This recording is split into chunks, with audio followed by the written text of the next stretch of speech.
First of all, let me not only thank you, but thank our host and the people of Panama who have done an extraordinary job organizing this summit.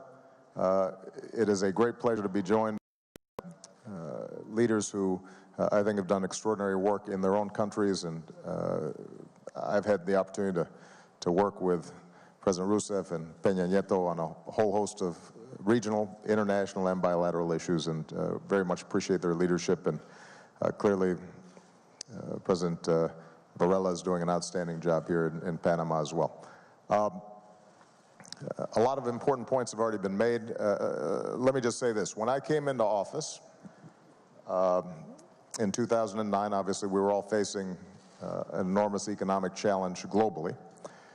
Since that time, both exports from the United States to Latin America and imports from Latin America to the United States have gone up over 50%.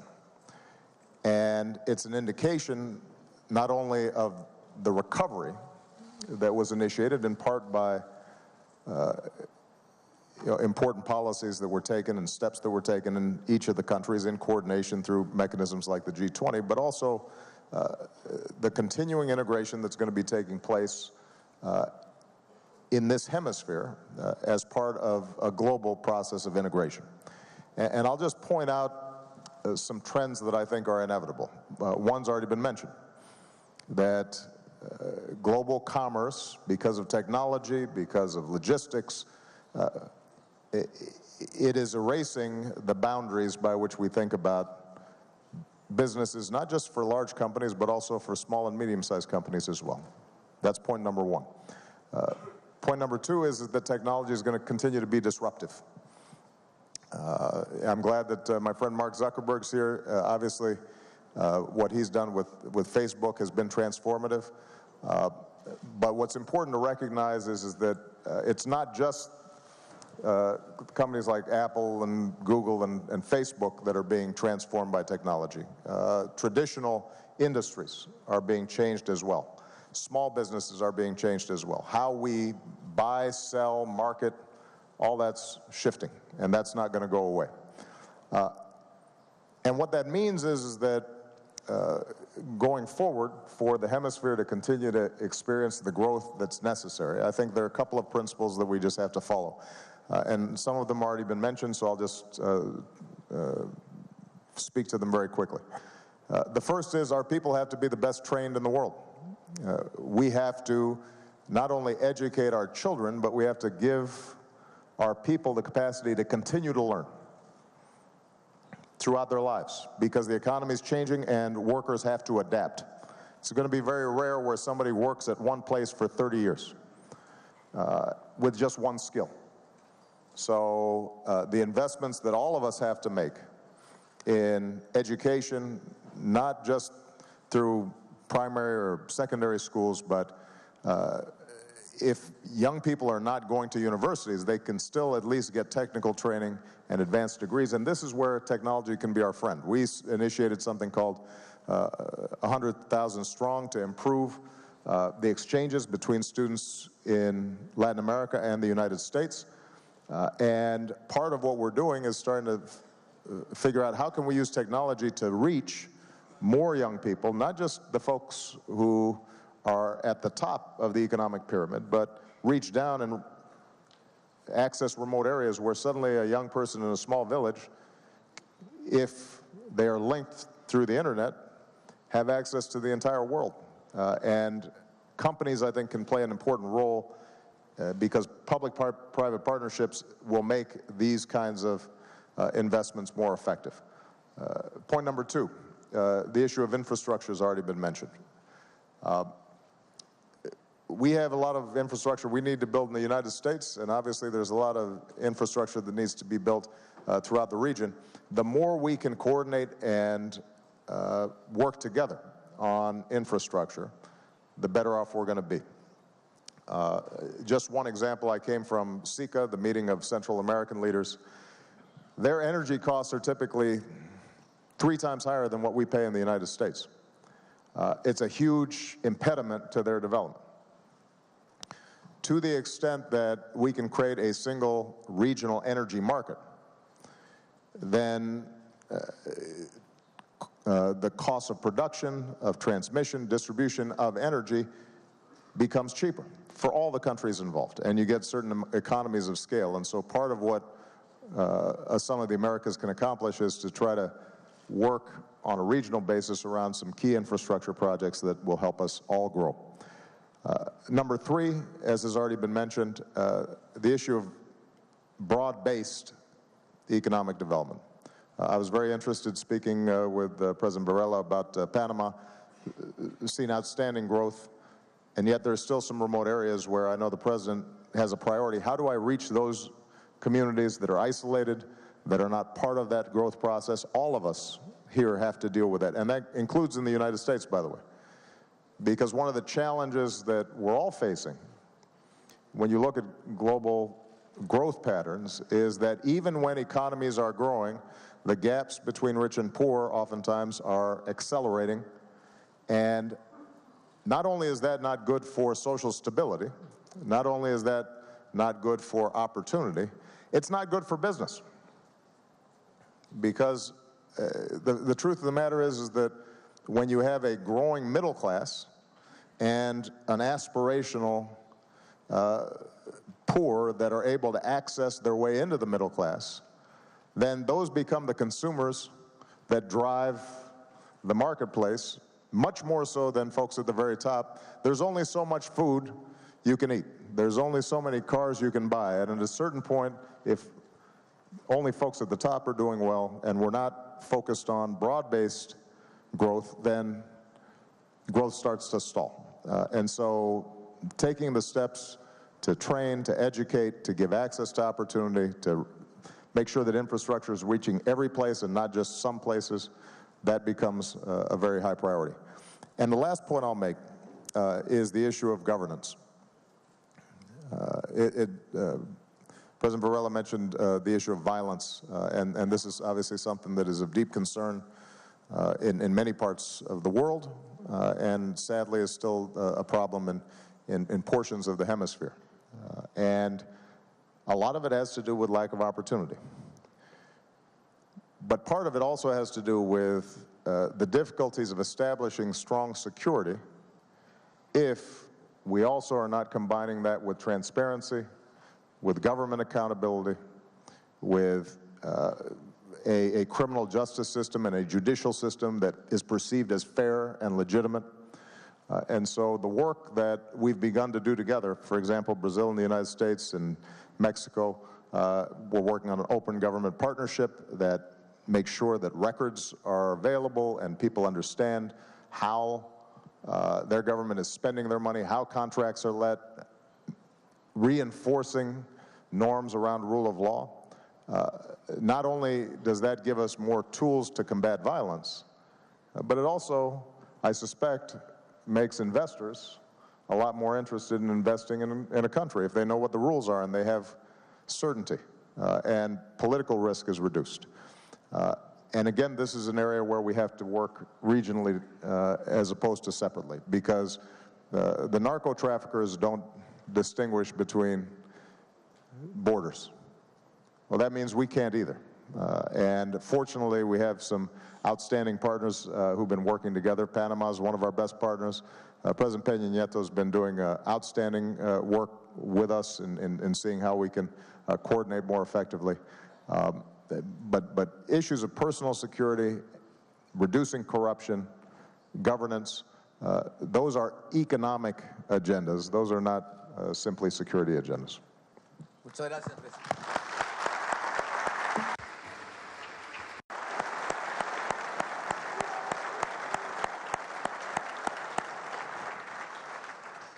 Muchas gracias, Presidente Obama. Thank you, President Obama. When I listen to President Obama, I would like to ask President Peña Nieto to tell us, when you look at Mexico, I mean, I remember that you said that you were going to make very many reforms to do what President Obama mentioned. I think that I can tell you, President Peña Nieto, that you've done in 2 years what many governments have done in 6 years, so that Mexico could go closer to modernity, which has been your dream. I would like you to share with all of these people what you've done.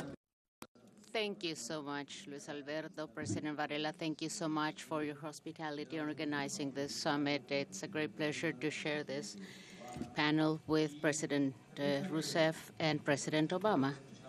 Allow me, after having heard what the global leaders of this panel have said today, let me refer to what Mexico has been doing precisely with its business community. I want to greet all the business men and women of all of Latin America, of the Americas that are here, entrepreneurs, and many of the leaders that are here with us. Let me tell you that the vision of Mexico on its businessmen and entrepreneurs is, at the end of the day, understanding that those that generate wealth and well-being for society at large are those people with creative capacity and the opportunity that creators and innovators can give so that we can continue with initiatives that will trigger prosperity for our societies.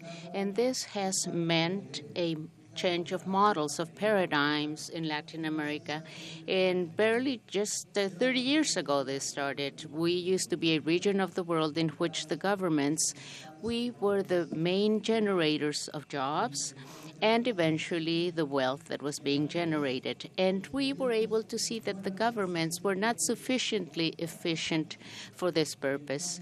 So then we had to implement a change of the model, a new design for the region, which was that of creating pillars, creating foundations that would allow us to have the entrepreneurs of each country generate wealth and well-being for the population.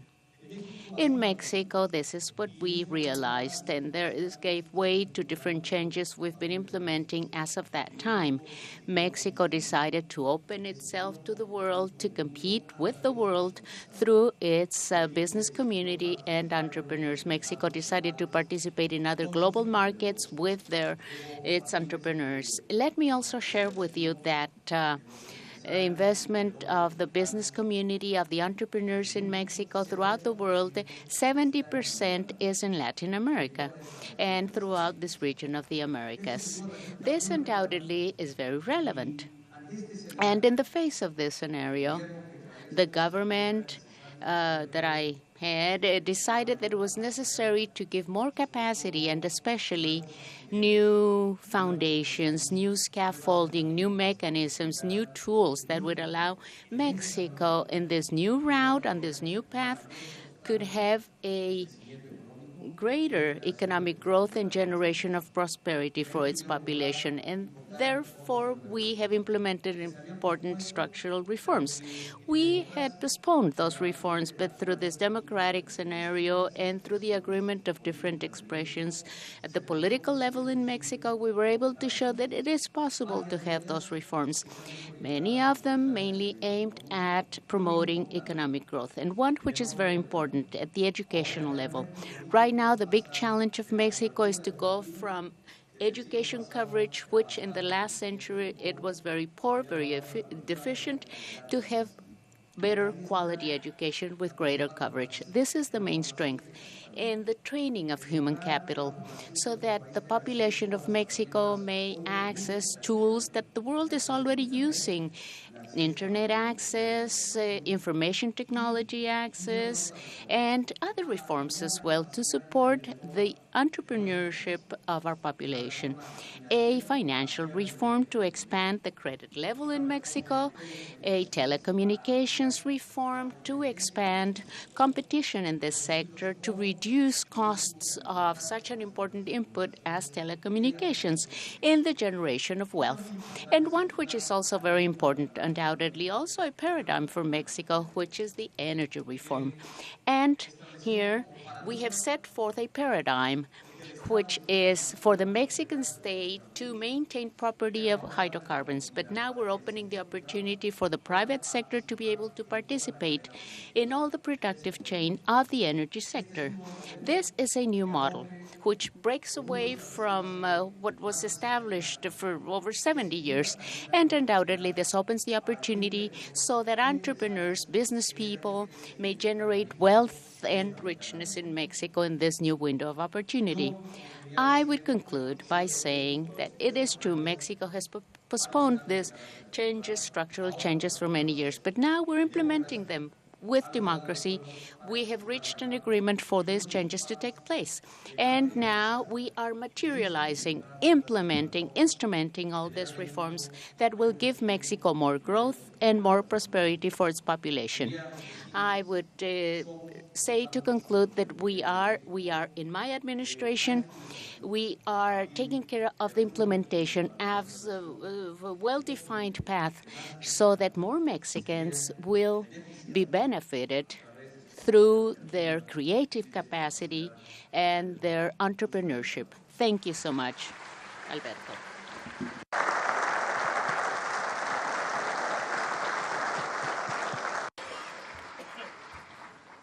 Well, thank you very much. Now we're going to give the 5 entrepreneurs who are here to react or to respond to what the presidents have been saying.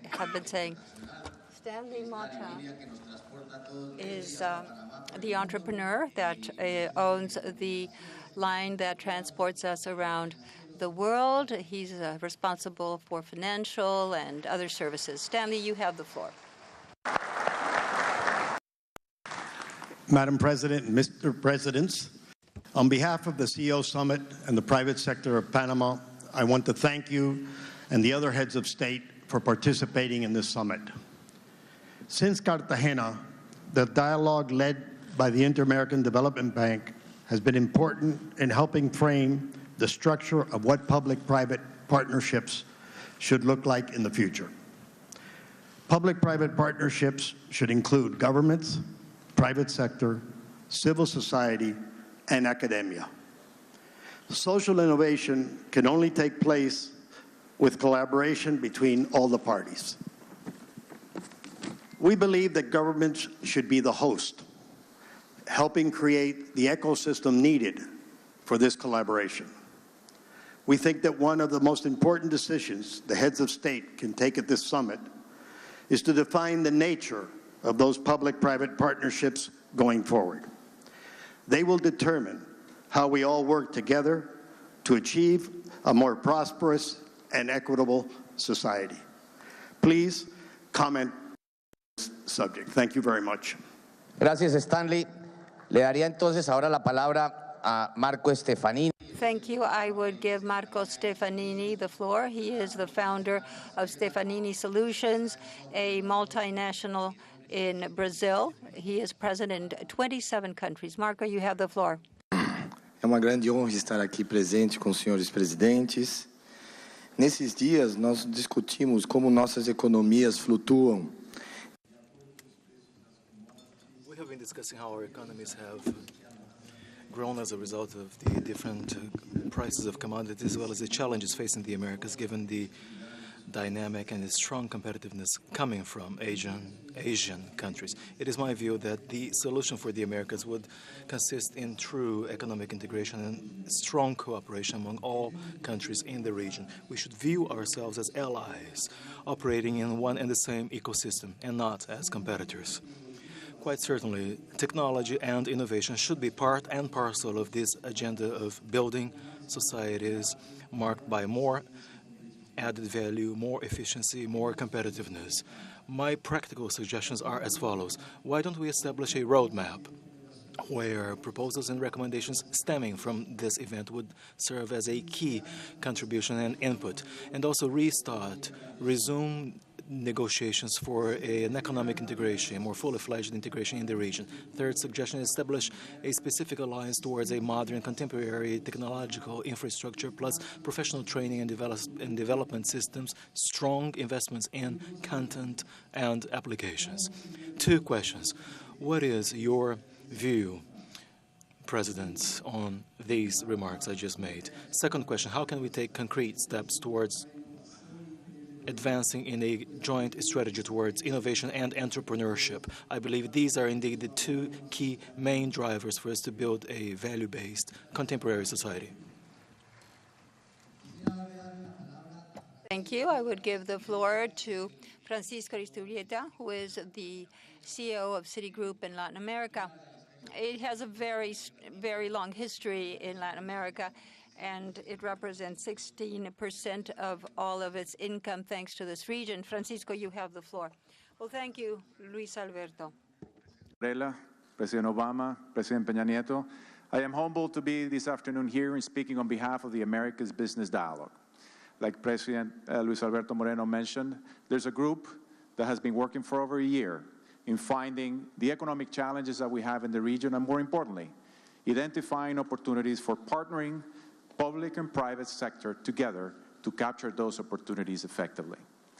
The essence of the challenge is that we need to migrate from selling commodities or raw materials to the rest of the world to converting those raw materials to added value products that bring sustainable growth and opportunities to our middle class and emerging class.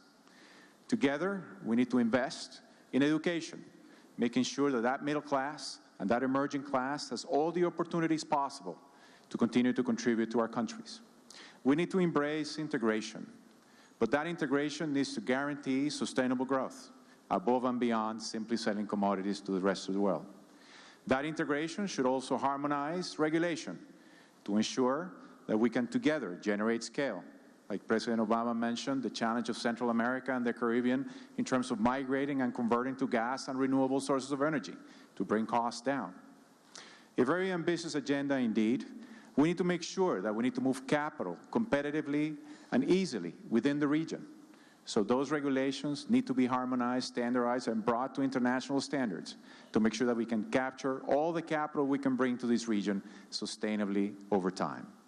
It is indeed a challenging agenda, an ambitious agenda, but you have the private sector committed to it, and we share and own our responsibility and contribution to make sure that we make progress together. The question that we all have for you is all these themes that many of you mentioned before us are very much in the center of the agenda of this weekend.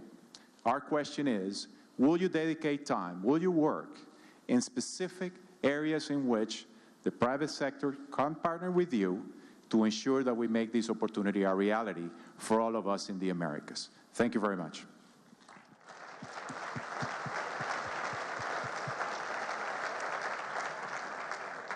Muchas gracias, Francisco. Thank you, Francisco. Now I would like to give the floor to Blanca Tribeño. She is the CEO of a Mexican enterprise, as a leader in services, information services. Well, thank you so much, and a good afternoon. Today, Mr. President, Presidente Varela, Señora Presidenta, Presidente Peña Nieto. Nuestra generación va a trascender como aquella que logró.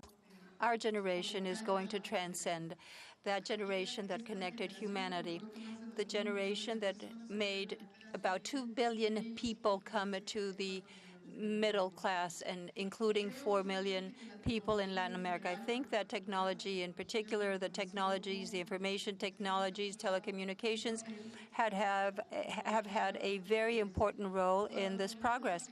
When we dominate technology, we're able to generate wealth, social well-being, and as President Obama says, this technology is here to stay, and they're transformational technologies. We've had great progress in different fronts, for instance, the access to broadband and legal frameworks. But before these great advances, our region will be as strong as our ability to embrace technology and take advantage of it.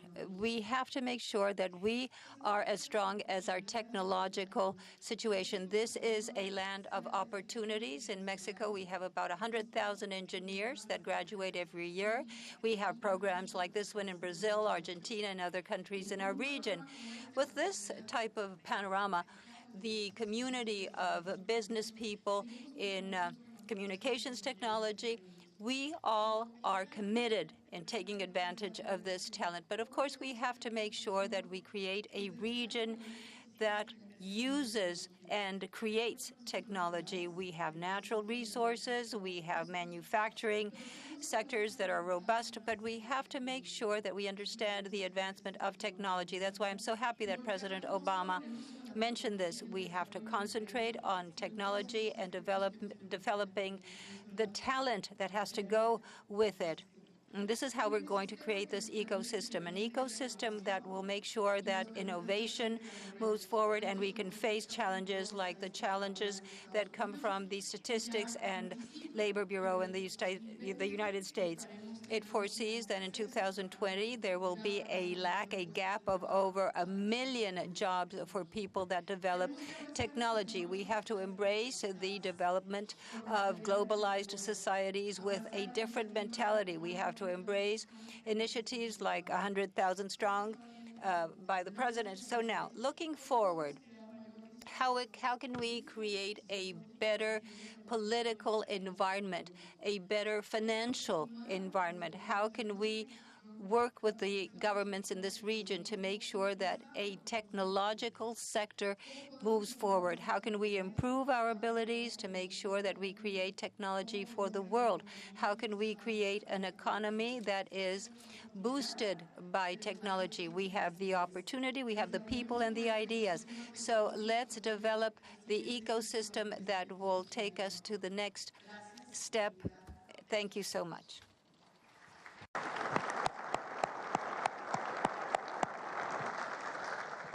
Muchas gracias. Thank you so much, Blanca. Now I'd like to give the floor to someone who doesn't need an introduction, Mark Zuckerberg, who is the president and founder of Facebook. Thank you. It's an honor to be here, so thank you for inviting me, and thank you to the business leaders who just spoke before me for the report that you all put together and all of your thoughts on how we can do better public and private partnerships. You know, connectivity is infrastructure that will help us solve all of the business and public challenges that we talked about here.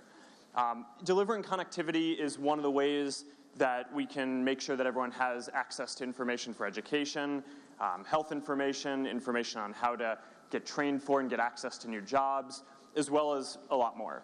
And I think that the best way to deliver this is through the kind of public and private partnerships that you've talked about here today. And for our part, at Facebook, we've helped found this organization, Internet.org, where what we're trying to do is make it so that everyone around the world has access to at least some free basic internet services. So even if you can't afford to pay for full data access, you have the ability to access some information about health, some information about education, jobs, whatever local e-government services are relevant, and whatever other local content is relevant. So all of the leaders here on this panel have made connectivity a really important priority for your countries and have all made a lot of progress, and so I thank you for that. And my question is, what have you learned from making this a priority in terms of the lessons that you've picked up from all the work that you've done, and what more can we be doing together to make sure that everyone in the world can be connected? Muy bien, Mark.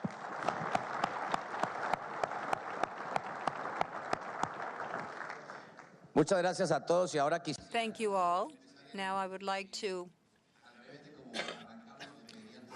go in the opposite direction. I would like to ask President Peña Nieto to make a few comments on his questions and on the opinions. Well, thank you so much, Luis Alberto. I know that these are all different questions, but I'd like to give you answers in a general way. As I said the first time I took the floor, the important and relevant character for a society, for its prosperity, which is in the participation of entrepreneurs.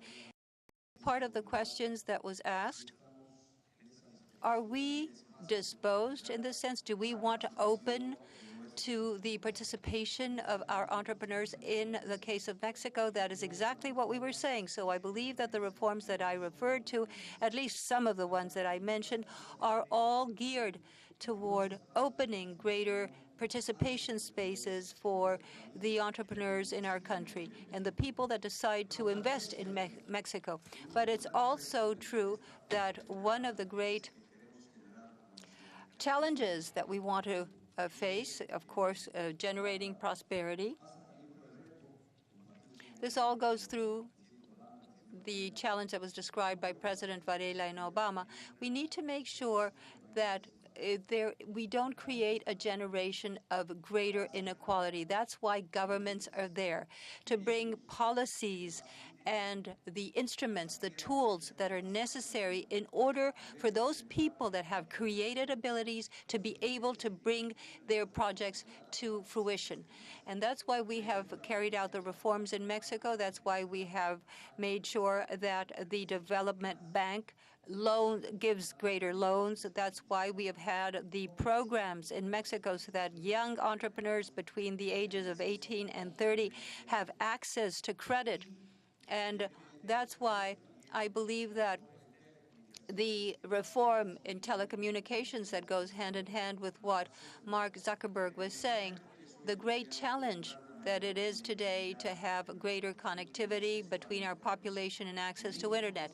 In Mexico, not only are we working on this front, in Mexico it's a constitutional mandate, and it does give access to internet. Of course, there are spaces of participation to the national and foreign entrepreneurs that want to invest and accompany this effort and this obligation that the Mexican state has. I would conclude by saying that the challenges posed by connectivity, this inclusion, the digital inclusion, is the new alphabet.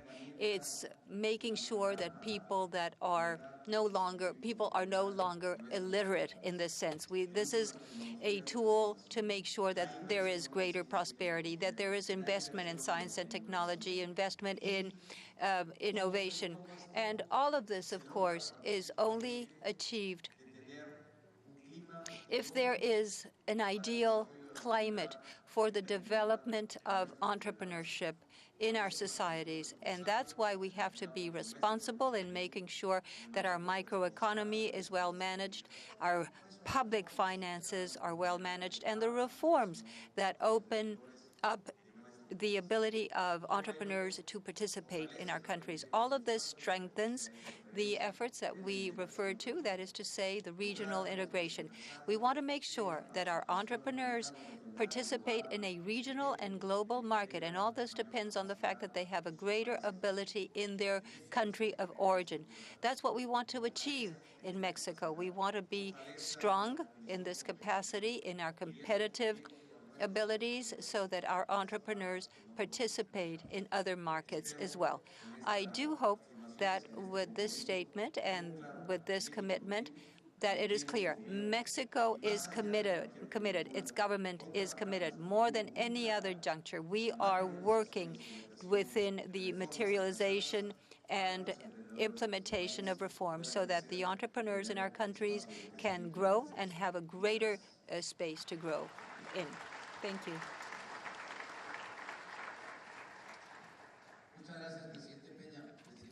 Thank you so much. President Obama, you have the floor.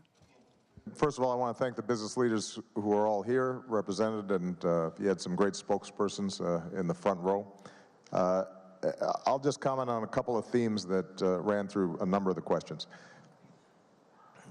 One of the advantages that we may have today that we didn't have, let's say, 15 or 20 or 30 years ago, is I think it used to be viewed as either you have a government status economic model or you have a complete free market, and everything was very ideological sometimes in this region in discussing how economic development went forward. And I think by virtue of wisdom and some things that didn't work and some things that did, everybody around the region, throughout the hemisphere, I think has a very practical solution or a practical orientation. Maybe not everybody, but almost everybody. Certainly all the people on this stage. And so the question then becomes, what's the appropriate role for government? What's the appropriate role for the private sector? How do we fill gaps to get results? So I believe that the free market is the greatest wealth generator and innovator and is a recipe for success for countries. And I think it's very important for us to initiate reforms that can free up the entrepreneurship and the talents of our people. But I also think that there are going to be market failures. There are times where the market isn't meeting a social need that is necessary in order for businesses to thrive and societies to thrive. And so when Stanley talked about public-private partnerships, one way to think about it is, where is it that both businesses and government can work together to address a gap or a market failure? One area is in education. I think that we have to make a public investment through good schools, paying our teachers, training them properly, building infrastructure for schools. But one of the things that we've learned in the United States, for example, is that we have an outstanding community college system, not just the fancy universities at the top, but we also have community colleges throughout every state. But for too long, we weren't talking to businesses, and these community colleges weren't talking to businesses to ask, what should we be training people for, and how should we train them? And by soliciting input from business, suddenly the training programs in these community colleges became much more effective and were much more likely to lead to jobs in the future. That's the kind of collaboration that's, I think, very important. The same is true with respect to connectivity that Mark raised. Look, the internet wouldn't have been created without government investment. It didn't just kind of spring to life on its own. But now that in every country we recognize there's an infrastructure that has to be built, we also have to be working together with the private sector to make sure that it's built in a way that anticipates how rapidly things are changing, because there may be circumstances here where people can entirely leapfrog old technologies and go straight to new technologies. And so, one of the questions I think all of us as leaders and regionally should be asking is, to what extent are we making joint investments that aren't protecting the old models, but rather are opening up new models that may be more efficient and reach more people? Third point is regulatory issues came up a number of times. Look, technology and globalization are disruptive. And usually somebody's doing well with the status quo and they don't want change. And so sometimes breaking down regulations is painful politically. And that's why I'm very admiring of the work that Enrique did with respect to the energy sector in Mexico. That's a very sensitive thing and a very difficult thing. But what he recognized, and ultimately what all of Mexico recognized, is that that sector will not be as efficient if it does not get the kind of private input and investment and innovation that's required. So part of, I guess, our strategy has to be to recognize that there are going to be some regulatory barriers, and we have to work in concert to try to break some of those down and harmonize regulations across countries and across, in some cases, industries. But in some cases, we may need new regulations to adapt to new times. And I'll use just the example of climate change to make this point. I visited the Panama Canal today, an amazing feat of human ingenuity. And the expansion that's going to be taking place here in Panama is going to be good for Panama, it's going to be good for world trade, it's going to be good for the region. But it turns out that the Panama Canal really depends on rain in Panama.